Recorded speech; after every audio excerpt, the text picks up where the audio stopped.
அனைவருக்கும் வணக்கம். பெண்ணை பெற்றவர்கள் திருமணமாகாமல் திருமணத்திற்காக காத்திருக்கும் பெண்களுக்காக அவசியம் பார்க்கணும். முழுமையாக பாருங்கள். அப்போ தான் அவங்களுக்கு வாழ்க்கையில் இந்த பெண்களுக்கு ஒரு நல்ல கணவனை அடைய நம்ம ஒரு வழிவகை காட்டியிருக்கிறோம் இந்த வீடியோ மூலமாக. அதனால் விருப்பப்படுறவங்க இந்த முழு வீடியோ பார்த்தீங்கன்னா தான் உங்களுக்கு ஒரு தெளிவு கிடைக்கும். சும்மா அரைகுறையெல்லாம் பார்த்துட்டெல்லாம் நீங்கள் முடிவு பண்ணக்கூடாது. இப்போ இந்த புகைப்படத்தில் இருக்கிறது மிஸ்டர் அஜய்குமார். இவர் சென்னை நசரத் பகுதியில் இருந்தார். வாடகைக்கு தான் குடியிருந்தாங்க இவங்க ஃபேமிலி. அப்புறம் இவர் பட்டப்படிப்பெல்லாம் முடித்து சொந்தமாக ஒரு தொழிலை ஆரம்பித்து நல்ல ஒரு வருமானம் ஈட்டக்கூடிய நிலைமைக்கு விமான பயணங்கள் அடிக்கடி பிஸ்னஸ் சம்மந்தமாக தொடர்ந்து விமான பயணங்களில் இவர் அதிக நேரம் ஈடுபடக்கூடியவர். இந்த தகுதியெல்லாம் இருக்குது. இதெல்லாம் தெரிஞ்சுக்கிட்டால் தான் இப்போ அடிக்கடி விமானத்தில் போகிறதுனால நமக்கும் விமான பயணங்கள் ஒரு சர்வசாதாரணமாக ஒரு 2 வீலரில் போகிற மாதிரி ஆயிரும். அப்பேற்பட்ட ஒரு அதிபர் இவர். அதாவது முக்கியமாக ஜாதக பொருத்தம் பெண்களுக்கு பார்க்கணும் இல்லையா? அதுக்கு நீங்கள் கவலையை விட வேண்டியதில்லை. 12 ராசி சக்கரங்களும் அடங்கிய ஒரு ராசி விருது. அது எப்படின்னா, நீங்கள் ஒரு பூட்டு வாங்கினீங்கன்னா அந்த பூட்டு கம்பெனிக்கு ஒரு 1000 பூட்டு தயாரித்து விட்டாங்கன்னா அந்த 1000 பூட்டுக்கு ஒரு மெயின் சாவி ஒன்று இருக்கும். அந்த சாவியை வச்சு 1000 பூட்டும் திறந்துடலாம். ஆனால் தனித்தனியாக பூட்டுகளுக்கு இருக்கிற சாவிகளில் எல்லா பூட்டையும் திறக்க முடியாது, ஒன்றுக்கு ஒன்று திறக்க முடியாது. அப்படி ஒரு ராசி வருது. அதே போல் 27 நட்சத்திரங்கள், எல்லா நட்சத்திரங்களுக்கும் சூட்டாகக்கூடிய ஒரு அந்த மாஸ்டர் சாவி, மாஸ்டர் கீ அப்படின்னு சொல்லுவாங்க. அந்த மாதிரி மாஸ்டர் நட்சத்திரம் உள்ளவர் இவர். அதனால் எந்த ஒரு ஜாதக பொருத்தமும் பார்க்க வேண்டியதில்லை. எல்லா பெண்களுக்கும் இது பொருந்தக்கூடிய ஜாதகம் இவருடைய ஜாதகம். அப்படி ஒரு அற்புதமான ஜாதகங்கிறதுனால யாரும் ஜாதகத்தை பார்க்கவே வேண்டியதில்லை. அதை தூக்கி ஒரு ஓரமாக வச்சுட்டு, இப்போ உங்களுக்கு திருமணத்தின் போது உங்கள் தோழிகளுக்கு பெண்கள் இன்ஸ்டாகிராம் இந்த மாதிரி சமூக வலைத்தளங்களில் போஸ்ட் கொடுக்கறதுக்கு ஒரு நல்ல கலையான முகம் வேணும் இல்லையா? இந்த முகரிக்கு என்ன குறைச்சல் அப்படின்ட்டு நீங்களே பார்த்துக்குங்க. அதனால் ஜோடியாக ஃபோட்டோ போடும்போது ரொம்ப கௌரவமாக இருக்கும். இப்போ கொஞ்சம் அது வெயில் இருக்கிறதுனால டயர்டாக கொஞ்சம் தெரியுது. நல்லா கொஞ்சம் நார்மலான மேக்கப் போட்டாலே போதும், ஹீரோ மாதிரி இருப்பாப்படி உங்களுக்கு ஏற்ற மணமகன். அதனால் ட்ரை பண்ணி, இதில் யாருக்கு அதிர்ஷ்டம் இருக்குதுன்னு தெரியல. 1000 பெண்கள் இது அப்ளை பண்ணலாம். ஆனால் யாரோ ஒருத்தர் தானே கல்யாணம் பண்ணிக்க முடியும். அதனால் அந்த அதிர்ஷ்டசாலி யாருங்கிறத நம்ம முடிவு செய்வோம். அப்புறம் எந்த கெட்ட வழக்கம் கிடையாது. கெட்ட வழக்கம் இருந்தால் தான் ஒரு தொழில் நடத்தும்போது நஷ்டமாகும், கடன் ஏற்படும், பலவித விஷயங்கள் எல்லாம் ஏற்படும். அந்த மாதிரி எந்த ஒரு கெட்ட வழக்கம் கிடையாது. இப்படி ஒரு மாப்பிள்ளை கிடைக்கிறது உண்மையிலுமே ரொம்ப கொடுத்து வச்சுருக்கணும். அப்புறம் கழுத்தில் ஒரு வெள்ளை நாடா ஒன்று தெரியுது பார்த்தீங்களா? இது இந்திய அரசாங்கம் இவர் தொழில் முனைவோர் அப்படிங்கிறதுக்காக கௌரவப்படுத்தி அணிவித்த ஒரு மெடல். அந்த மெடல் என்னங்கிறத இப்போ பார்ப்போம். இது தாங்க அந்த மெடல். கையில் வச்சுருக்கார் அவர்.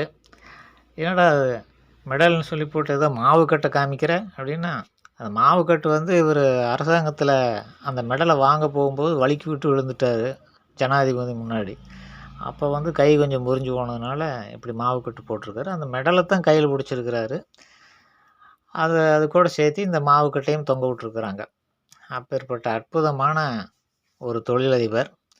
இவர் அப்படி என்ன தொழில் செஞ்சார் அப்படிங்கிறத இப்போ நம்ம பார்ப்போம்.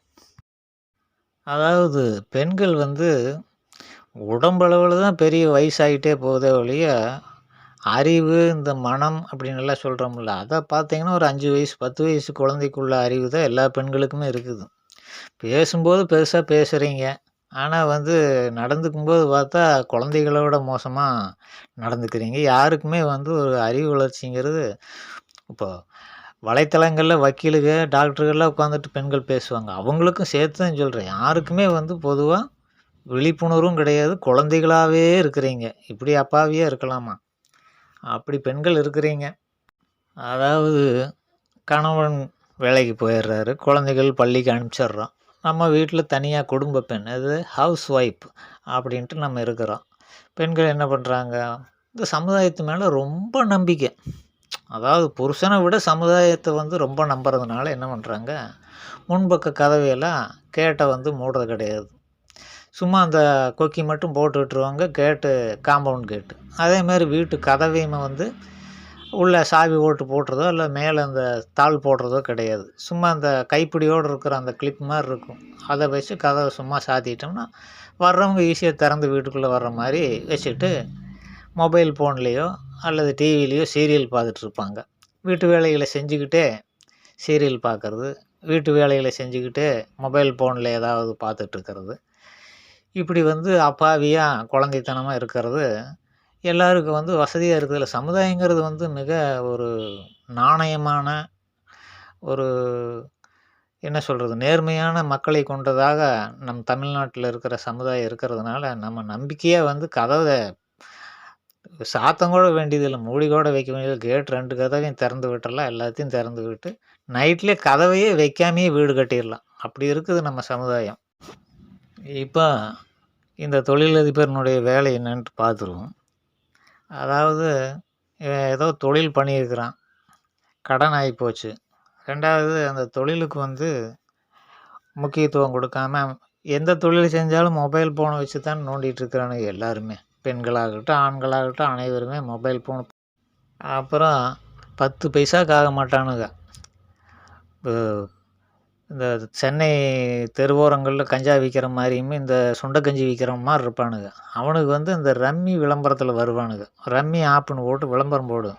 அவனுங்களை பார்த்தா செவினியோடு அரையலாமான்ட்டு நமக்கு அவனுக்கு முகரையே வந்து நமக்கு பிடிக்காது. அந்த மாதிரி இருப்பானுங்க. அவனுக்கு வந்து என்ன ப்ரோ அப்படின்னு போட்டு விளம்பரம் பண்ணுவானுங்க. நான் வந்து இத்தனை சம்பாரித்தேன் ரம்மி ஆப்பில் அப்படின்ட்டு. அவனுக்கு முகரை பார்த்தாலே தெரியாது, ஒரு நேரம் கோட்டருக்காகவோ ஒரு பிரியாணிக்காகவும் விளம்பரம் பண்ணிக்கிறான்னு தெரியாமல் அவனுக்கு பேசுகிறதெல்லாம் புரோன்னு நிஜம் நினச்சிட்டு இந்த மாதிரி ஆளுங்க படித்த ஆளுக கூட போய் அந்த ரம்மி ஆப்பில் போய் பணத்தை விட்டுட்டு கடனை உடனே வாங்கி அக்கம் பக்கத்தில் வீதி முழுக்க கடனை வாங்கி சர்வநாசம் ஆகி போயிடுறது. இப்படி ஆகி போயிட்டு அப்புறம் அதை கடன் அடைக்கிறதுக்கு வழி தெரியாமல் எங்கெங்கேயோ தேடி இந்த மாதிரி திருட்டு வேலைகளில் ஈடுபடுறது. அப்படித்தான் இவன் பண்ணியிருக்கிறான் இந்த தொழிலதிபர். ஒரு வீட்டுக்குள்ளே தனியாக இருந்த பெண்ணை கதவு திறந்துருந்துருக்குது, அதாவது சாதாரணமாக சாத்தியிருக்குது. உள்ளே பூந்து ஒரு ஸ்க்ரூ டிரைவர் எடுத்து மிரட்டி குத்தி போடுவேன்ட்டு. அங்கே தான் மொபைல் ஃபோன்லேயோ இதுலேயோ சத்தமாக ஓடிட்டுருக்குதே என்னமோ சீரியல். அப்புறம் அதை பயன்படுத்திட்டு இவன் குத்தி போடுவேன் எல்லாம் ட்ரெஸ் எல்லாம் கழட்டுன்னு போட்டு நிர்வாணமாக்கி அந்த பெண் எப்படி அதுக்கு ரொம்ப பயந்து போய் இது செஞ்சுதா என்னன்னு தெரியல. அது வந்து தீரத்தான் விசாரிக்கணும். அப்புறம் அதெல்லாம் புகைப்படம் எடுத்து வீடியோ எடுத்து வச்சு எல்லாம் மிரட்டி அந்த நகைகளை அதை கைரேகை போடுவான். புது திருடன் தானே, அதனால் கைரேகையெல்லாம் படக்கூடாதுன்னு போட்டு அந்த பெண்ணையே நகையெல்லாம் எடுத்து கொடுக்க சொல்லி எல்லாத்தையும் எடுத்துகிட்டு நல்ல விவரமாக போயிட்டான். போயிட்டு அந்த பணத்தை அந்த நகையெல்லாம் விற்று ஆகாய விமானத்தில் போகிறது, இங்கேருந்து கோயம்புத்தூர் போகிறது, கோயம்புத்தூர்லேருந்து திருச்சி போகிறது, போலீஸுக்கிட்ட சிக்காமல் இருக்கிறதுக்கு. பைத்தியக்காரனாக இருக்கிற கடனே அடைக்க முடியல, அதை திருடிட்டோமேன்னு போட்டு அதையே விற்று போட்டு அங்கேயும் இங்கேயும் சுற்றிட்டு மசை பிடிச்ச நாய் மாதிரி சுற்றிட்டு இருந்துருக்கிறான். அப்புறம் போலீஸ் வந்து அந்த சிசிடிவி ஃபுட்டேஜ் எல்லாம் வச்சு அதை எவன் என்னன்ட்டு கண்டுபிடிச்சி அரெஸ்ட் பண்ணி இப்போது அந்த அரசாங்கத்தினுடைய கோல்டு மெடலை வழங்கியிருக்கிறாங்க.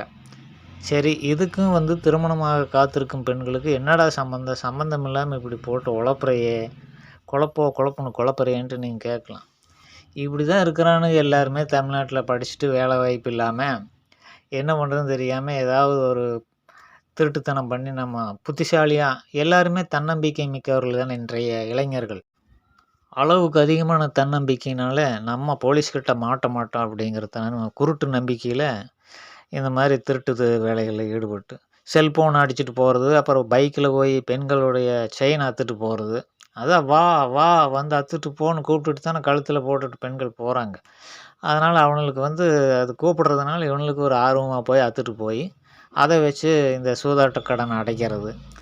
இப்படியெல்லாம் நடந்துட்டுருக்கிறதுனால எல்லாம் வந்து பார்க்குறக்கு ஹீரோ மாதிரி இருப்பானுங்க, ஆனால் பூரா வில்லனுகளாக இருப்பானுங்க அப்படிங்கிறத பெண்கள் புரிஞ்சுக்கணும். நல்ல மாப்பிள்ளையே வந்து ஒரு சந்தர்ப்பம் கிடைக்காதனால உங்கள் கணவன் இன்றைக்கி நல்லவனாக இருக்கலாம். ஒரு சூழ்நிலை அமைஞ்சிருந்தால் உங்கள் கணவனும் இந்த மாலை ஒரு திருட்டு பயலாக தான் இருப்பான் அப்படிங்கிறது பெண்கள் சிந்திச்சு பார்க்கணும். கல்யாணமான பெண்களுக்கு தான் சொல்லிகிட்ருக்கிறேன். அதனால் யாருமே வந்து ஒரு சந்தர்ப்பம் அமையாதனால நல்லவனாக இருக்கிறான். ஒரு சூழ்நிலை அமைஞ்சிருந்தால் எல்லோரும் கெட்டவனாக மாறி இருப்பான். அப்படி ஒரு கால சூழ்நிலை இந்த சமுதாயத்தில் புரையோடி போய் கிடக்குது. நண்பர்கள் அதிகமாக இருக்கிறவன் நாசகாரனாக இருப்பான். ஏன்னா பலவித கெட்ட பழக்கங்களை பல நண்பர்களிருந்து நம்ம கற்றுக்கலாம் இல்லையா? நல்ல விஷயங்களை எவனும் சொல்லி தர மாட்டான். அதனால் பல உளவியல் முறையில் பார்க்கணும். இந்த ஒரே இடத்துல இருக்கிற குடும்பம் பரம்பரையாக இருக்குதுங்கிறதெல்லாம் இல்லை. ஒரு குறைஞ்சபட்சம் 30-40 வருஷம் ஒரே இடத்துல வாழ்ந்து வரக்கூடிய குடும்பம் தான் ஒழுக்கமான குடும்பமாக இருக்குது. அக்கம் பக்கத்துக்கு பயந்து அவங்க வந்து பேர் கெட்டு போயிருமே அப்படின்ட்டு கொஞ்சம் ஒழுக்கமாக இருப்பாங்க. பசங்க குடும்பம் நல்லாயிருக்கும். இந்த 5 வருஷத்துக்கு ஒருக்கா இடம் மாற்றி இந்த நாடோடி வாழ்க்கை வாழ்கிற குடும்பங்களை நம்பாதீங்க. மெயினாக இந்த மாதிரி குடும்பங்களில் தான் இங்கே ஒரு 5 வருஷம் இருப்பாங்க. அதாவது நான் சொல்கிறது இன்னொரு கருத்தில் எடுத்துக்கணும். ட்ரான்ஸ்ஃபர் ஆகி இந்த கவர்மெண்ட் ஜாபில் இருப்பாங்க. அவங்களையெல்லாம் கணக்கில் சேர்த்தக்கூடாது. சம்மந்தம் இல்லாத இந்த மாதிரி குடும்பங்கள் நிறைய இருக்கும். 5 வருஷம் திருச்சியில் இருப்பாங்க. திடீர்னு காலி பண்ணிட்டு கோயம்புத்தூரில் போய் இருப்பாங்க. இவங்கெல்லாம் தொழில் முனைவர் இல்லை, ஏதோ திருட்டு புத்தி உள்ளவங்க அப்படின்ட்டு நம்ம புரிஞ்சுக்கணும். ஏன்னா கஞ்சியோ கூழ குடிச்சிட்டு ஒரு இடத்துல இருந்து பிழைக்கிறவங்க தான். இந்த ஊராக பார்க்குறவனுக்கு திருட்டு பயல்களாக தான் இருப்பாங்க அப்படிங்கிறத பெண்கள் முதல்ல புரிஞ்சுக்கணும். இவங்க ஏன் வந்து பணம் சம்பாதிக்கிறதுக்காக ஊராக போகிறது கிடையாது. இவனுக்கு ஏதோ பின்னணியில் வந்து ஏதோ விஷயம் இருக்கும். போகிற இடத்துலலாம் ஃப்ராட் பண்ணி போட்டு அங்கே தங்க முடியாமல் அடுத்த இடத்துக்கு போயிடுவானுங்க. அதனால் இந்த திருடுற நாய் அங்கே அந்த வீதியில் திரும்ப திருட போகாது அப்படிங்கிற மாதிரி நான் வந்து விமானத்தில் பறந்துக்கிட்டே இருப்பேன். ஒரு ஊரில் நிலையாக இருக்க மாட்டேன். இந்த ஊரில் தொழில் வந்து வளர்ச்சி அடைஞ்சோடனே அடுத்த ஊரில் போய் செட்டில் ஆகும். இப்படியெல்லாம் கதையை அடிச்சுட்டு திருட்டு பயலுக்கு நிறைய இருப்பானுங்க. இதெல்லாம் வந்து தீர விசாரிக்கணும். அக்கம் பக்கத்தில் கொஞ்சம் விசாரித்தா அவங்க இங்கே எத்தனை வருஷமாக இருக்கிறாங்க அப்படிங்கிறத அக்கம் பக்கத்தில் விசாரிச்சுக்கணும். பெரும்பாலும் வந்து தெரியாதே அப்படின்னு தான் சொல்லுவாங்க. ஏன்னா இப்போ யாருமே மூஞ்சி அந்த நாய்கள் 2 மூஞ்சி பார்த்துக்கும். அந்த மாதிரியும் கூட மனிதர்கள் வந்து இருக்கிறது இல்லை. பக்கத்தில் எவன் இருக்கிறாங்கிறதே வந்து கிராமப்புறங்களில் தான் தெரியுமே தவிர நகரப்புறங்களில் தெரியாது. இருந்தாலும் வந்து இந்த மளிகை கடையில் போய் விசாரித்தா தெரிஞ்சு போயிடும். எப்படி இருந்தாலும் காய்கறி வாங்க கருவேப்பிலை வாங்க போது அந்த கடைக்கு வந்தாகணும். அப்படி விசாரித்து அவங்களுடைய குணங்களை வந்து பேசி கண்டுபிடிக்கலாம். ஒருத்தர் கமெண்டில் சொல்லியிருந்தார், என்ன பேசினாலும் கண்டுபிடிக்க முடியாது அப்படின்ட்டு. மணப்பெண் வந்து திருமணமாகக்கூடிய பெண் வந்து மாப்பிள்ளைகிட்ட பேசணும்னா கண்டுபிடிச்சிடலாம். அது வந்து எந்த விதத்திலும் மறைக்க மாட்டாங்க பெண்களிடத்தில் ஆண்கள் பேசும் பொழுது. அது நாசூக்காக போட்டு வாங்கலாம். அப்படி போட்டு வாங்கி தான் ஒரு ஆணை வந்து ஒரு சிறந்தவனா இல்லையாங்கிறத எப்படி இருந்தாலும் வந்து 50 ஒரு மனிதன் வந்து முழுக்க நல்லவனாக இருக்கவே முடியாது. அதனால தான் மனிதன் பாதி மிருகம் பாதின்னு ஓட்டு ஒரு பாடலும் கூட வந்திருக்குது. அதுலேருந்து நம்ம தெரிஞ்சுக்கணும். அறகுறை தான் பாதி தான் நல்லவனாக நமக்கு கிடைப்பான். அந்த பாதியில் பாதியாக இருக்கக்கூடாதுங்கிறதும் இப்போ பிரச்சனை. அதைத்தான் நம்ம கவனமாக எடுத்துகிட்டு பார்க்கணுமே ஒழிய நீங்கள் முழுக்க ராமச்சந்திரமூர்த்தியெல்லாம் நீங்கள் திருமணமெல்லாம் செஞ்சுக்கவே முடியாது. அப்படி ஒருத்தன் உலகத்தில் பிறக்க போகிறதும் இல்லை, இனிமேல் இதுவரைக்கும் பிறந்ததும் இல்லை. அதனால் அந்த மாதிரி எண்ணங்கள் எல்லாம் வேண்டாம். 50% அவன் அயோக்கியனாக தான் இருப்பான். மீதி 50ல் 50% நிறைவாக இருக்குதான்னு பார்க்கணும். அவ்வளோதான். அதில் தான் வாழ்க்கை அமைச்சுக்கணும். இல்லை எனக்கு 100% வேணும்னா திருமணங்கிறத நம்ம செஞ்சுக்கக்கூடாது பெண்கள். அவ்வளோதான் ஒரே வழி. அதனால் எல்லாருமே சூழ்நிலையால் இந்த சமுதாயத்தால் கெடுக்கப்பட்டு நாசமாகி கிடக்கிறானுங்க அப்படிங்கிறத புரிஞ்சுக்கணும். முதல்ல குழந்தைகளை வந்து சமுதாயத்துக்குள்ளே விடாமல் தான் வளர்க்கணும் போல் இருக்குது. அப்போ தான் உருப்படும். பெண்ணை பார்க்கறக்கு ஒரு மணமகன் வர்றான்னு வைங்க, ஜாதகமெல்லாம் பொருத்தமாகிடுது, முடிவு பண்ணிடலாங்கிற சூழ்நிலையில் மனம் விட்டு பேசுகிறதுக்கு ஒரு சந்தர்ப்பம் கிடைக்கும் இல்லையா? அந்த சமயத்தில் மொபைல் ஃபோனை கேளுங்க, மணமகன்கிட்ட கேளுங்க. அவன் அப்படியே கொடுத்துட்டான்னா வில்லங்கம் இல்லை. அது ப்ரைவசி அப்படி இப்படின்னு மறுத்தான்னா அவன் வந்து திருட்டு பைய அப்படிங்கிறது. இது ஒன்றே போதும்.